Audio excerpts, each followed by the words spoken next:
കഥ അണയാത്ത ദീപം. രചന ശ്രീ തോമസ് കാവാലം. മഴ പെയ്തതിന് ശേഷമുള്ള ശാന്തമായൊരു വൈകുന്നേരമായിരുന്നു അത്. ജനലിലൂടെ ഒരു സുന്ദരമായ കാറ്റ് വീശി. മേശപ്പുറത്ത് ചെറു കേക്ക് തയ്യാറാക്കി വെച്ചു സുഭാഷ്. അതിൻ്റെ ചുറ്റും 5 മെഴുകുതിരികൾ വെച്ചിട്ട് അവൻ ഒരു ദീർഘനിശ്വാസം വിട്ടു.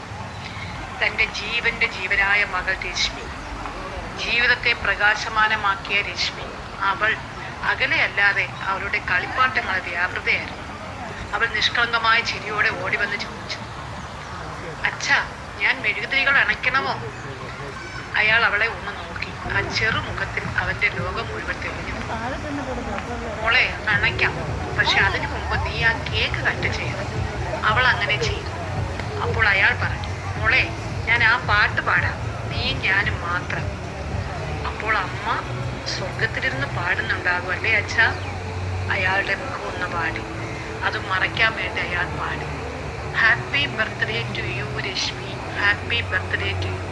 പാടിയതിനു ശേഷം അയാൾ പറഞ്ഞു, ഇനി മോളെ ഒരു ആഗ്രഹം പറയണം. അവൾ കണ്ണുകൾ അടച്ചു. എന്നിട്ട് കുറച്ചു നേരം നിശബ്ദമായിരുന്നു. പക്ഷെ ആഗ്രഹം മനസ്സിൽ കണ്ടു പറഞ്ഞില്ല. ഒരു ചെറു കാറ്റ് വീടിന്റെ പടിഞ്ഞാറ് വശത്തുള്ള തുറന്നിട്ട വാതിൽ കൂടി അകത്തേക്ക് വീശി. അവളുടെ മുടിയിഴകളെ തഴുകിക്കൊണ്ട് കാറ്റ് കടന്നു. അപ്പോൾ അയാൾക്ക് തന്റെ ജീവിതയാത്ര ഓർമ്മയിൽ വന്നു. 7 വർഷങ്ങൾക്ക് മുമ്പായിരുന്നു അവൾ അയാളുടെ ജീവിതത്തിലേക്ക് കടന്നു വന്നത്. നീല വിഴികളുള്ള, നീലാകാശം പോലെ സുന്ദരിയായവൾ, നക്ഷത്രങ്ങളെ നീലിമ കൊണ്ട് പൊതിഞ്ഞവൾ. അവളുടെ വാക്കുകളെ അവൻ വിശ്വസിച്ചു. ചേട്ടാ, ബാഹ്യ സൗന്ദര്യമുള്ളവരെ ഇഷ്ടപ്പെടാൻ ഒരുപാട് പേരുണ്ടാകും. ഹൃദയത്തിന്റെ സൗന്ദര്യം വളരെ വിരളമായി മാത്രമേ ആളുകൾ കാണുന്നുള്ളൂ. ഉള്ളിലെ സൗന്ദര്യം കാണുന്നവർക്ക് മാത്രമേ മനസ്സിനെ സ്നേഹിക്കാനാകൂ. മനുഷ്യ മനസ്സിനെ ആഴത്തിൽ കണ്ടറിഞ്ഞവളായിരുന്നു അവൾ. അവളുടെ വാക്കുകളുടെ ആഴങ്ങളിൽ ഏതോ കൂറ്റൻ മഞ്ഞുകെട്ട ഒളിഞ്ഞു കിടക്കുന്നത് അയാൾ അറിഞ്ഞില്ല. അയാളുടെ ജീവിതമാകുന്ന കപ്പൽ അതിൽ തട്ടിത്തകർന്നു. അന്ന് അയാൾ കലാലയ ജീവിതം കഴിഞ്ഞൊരു ജേർണലിസ്റ്റായി ജോലി കണ്ടുപിടിച്ചതേ ഉണ്ടായിരുന്നു. അവൾ തൊട്ടു താഴെ ജൂനിയറായി പഠിക്കുന്നുണ്ടായിരുന്നു. കോളേജ് ക്യാൻറ്റീനിൽ വെച്ച് കണ്ടുമുട്ടി അവരുടെ സൗഹൃദം വളർന്നു. പ്രേമം പൂത്തുലഞ്ഞു. ഒരു ദിവസം വളരെ യാദൃച്ഛികമായാണ് അവൾ അയാളോട് ചോദിച്ചത്, ചേട്ടാ, നമുക്ക് ഒന്നിച്ച് താമസിച്ചാലോ? A pleasant living together. കേട്ടപ്പോൾ ആദ്യം അവനൊന്ന് ഞെട്ടി. ഒരു സ്ത്രീക്ക് അതുവഴി ഒന്നും നഷ്ടപ്പെടാനില്ലെങ്കിൽ ഒരു പുരുഷനായ അവൻ എന്തിനു ഭയക്കണം? അതായിരുന്നു അവന്റെ ചിന്ത. പക്ഷെ അവളുടെ ചിന്താഗതി മറ്റൊന്നായിരുന്നു. ഓക്കെ, എനിക്ക് സമ്മതമാണ്, പിന്നെ പശ്ചാത്തലിക്കുന്നു. ഒരു മുന്നറിയിപ്പെന്ന വെണ്ണം അവൻ പറഞ്ഞു. സ്പോർട്സിലായിരുന്നു അവൾക്ക് ഹരം. പാലാക്കാഴി, ഒരു റബ്ബർ കർഷകന്റെ ഒരേ ഒരു സുന്ദരി, വീട്ടിൽ ഒരു നിയന്ത്രണവും ഇല്ലാതെ വളർന്നു. കോളേജ് ബാസ്കറ്റ് ടീമിൽ അംഗമായിരുന്ന അവൾക്ക് അവളുടെ അച്ഛനയുടെ ഒരു നേട്ടം വന്നു. പക്ഷെ അവളുടെ ടീം അംഗങ്ങളിൽ പലരെയും പോലെ അവളും മയക്കുമരുന്നിരുന്നത് വളരെ വലിയാണ്. അപ്പോഴേക്കും അവർ ഒന്നിച്ചുള്ള താമസം നന്നായി കഴിഞ്ഞു. ഒരു ദിവസം പ്രഭാത ഭക്ഷണം കഴിക്കുന്നതിനിടെ അവൾ പറഞ്ഞു, ചേട്ടാ, ഒരു പ്രശ്നമുണ്ട്. I think I am pregnant. ഒരു സങ്കോചവും കൂടാതെ അവളുടെ സംസാരം അവനെ അത്ഭുതപ്പെടുന്നു.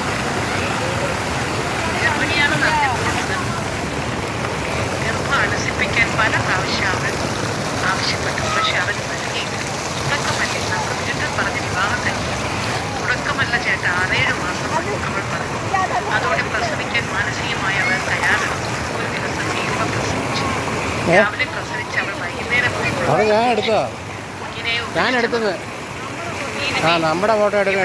ആകാശം. എവിടെ നിന്റെ നീര്, എവിടെ നിന്റെ ആദർശം, എവിടെ നിന്റെ മാർഗത്തിന്റെ നയർമല്യം? ആ ചോര കുഞ്ഞിനെ കൈകളിലെടുത്ത് അവൻ വാവിട്ട് തന്നെ ആഘോഷിച്ചു. ഒറ്റയാൻ അച്ഛനായിട്ടുള്ള 5 വർഷം, ശബ്ദമായ രാത്രി. പിന്നെ നാട്ടിലും വീട്ടിലെ എല്ലാവരും അവനെ ഒന്നിച്ചു. അവന്റെ ഭാര്യ നീലിമ മരിച്ചു.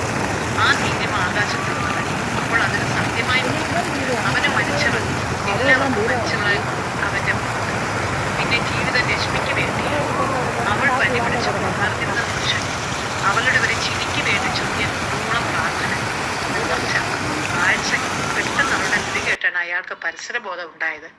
അവൾ കണ്ണുകൾ തുറന്നു വിളിച്ചു, അച്ഛാ, ഞാൻ ആഗ്രഹം പറഞ്ഞു തീർത്തു. എന്ത് ആഗ്രഹമാ മോളെ നീ ദൈവത്തോട് പറഞ്ഞത്? അവൾ ചിരിച്ചു. എന്നിട്ട് പറഞ്ഞു, നമ്മൾ എന്നും എല്ലായ്പ്പോഴും ഇങ്ങനെ ചിരിച്ച് അമ്മയോടൊപ്പം ഒന്നിച്ചുണ്ടായിരിക്കണമെന്ന്. അമ്മയോടൊപ്പം ആ വാക്ക് അവന്റെ മനസ്സിൽ പല പ്രാവശ്യം പ്രതിധ്വനിച്ചു. പക്ഷെ അത് കേട്ട് അയാൾ മിണ്ടാതെ അവളെ മുറുക്കി കെട്ടിപ്പിടിച്ചു. അച്ഛന്റെ കൈകൾക്കുള്ളിൽ അവൾ ചെറുതായി അമർന്നു. മോളെ, അയാൾ മൃദുവായി പറഞ്ഞു, നീ അച്ഛന് ജീവിതത്തിന്റെ അർത്ഥം എന്താണെന്ന് പഠിപ്പിച്ചു. സ്നേഹം എന്നത് വാക്കല്ല, ഒരു ശ്വാസമാണ്, ഒരു ജീവൻ, ഒരു ജീവിതം. നീ എനിക്ക് തന്നത് അതാണ്. അവൾ തലകുനിച്ച് അവന്റെ നെഞ്ചിലേക്ക് ചാഞ്ഞു. അച്ഛാ, ഞാൻ നിന്നിൽ അഭിമാനിക്കുന്നു. മരിച്ച അമ്മ ഒരിക്കൽ തിരിച്ചു വരും. തിരിച്ചു വരവ്, അവൾ പറയാതെ പറഞ്ഞു. അയാൾക്ക് സംസാരിക്കാൻ വാക്കുകളില്ലായിരുന്നു, കണ്ണുനീർ മാത്രം. പക്ഷെ അത് ആരും കാണുന്നുണ്ടായിരുന്നില്ല. അവൾ മെഴുകുതിരികൾ അണച്ചു. മുറി ചെറുതായി ഇരുണ്ടു. പക്ഷെ അവരുടെ ചിരിയിൽ ഒരു വെളിച്ചം അവിടെ പരന്നു. അത് സ്നേഹത്തിന്റെ ദീപമായിരുന്നു, ഒരിക്കലും അണയാത്ത ദീപം.